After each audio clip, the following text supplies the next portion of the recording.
Assalamualaikum warahmatullahi wabarakatuh. Salam literasi. Perkenalkan, nama saya Alia Nuriani Hanisa. Saya dari SMP Muslimin Panjungan.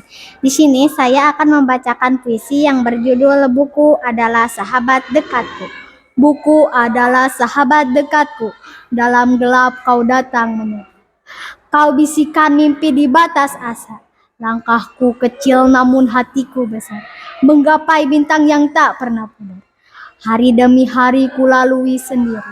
Tanganku terulur, jiwaku berseri. Kita akan terbang tinggi di angkasa, menari bersama di bawah cahaya. Kau renggut mimpi di malam yang sunyi, menggenggam erat dan tak melepaskan lagi.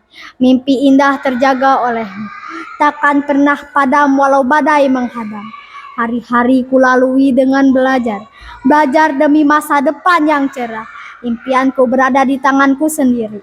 Ku harus berjuang untuk menggapainya. Jatuh kita bangun jalani semua. Kau setia menemani, rela berjuang. Bersama kita ukir cerita. Hingga fajar menyingsing tak terkira. Suara angin berbisik lembut. Semangatku bangkit dari debu-debu. Kau temani langkahku yang penuh beragu. Memberi warna di kisah hidupku. Sekian puisi yang saya sampaikan. Mohon maaf jika ada kesalahan. Wassalamualaikum warahmatullahi wabarakatuh.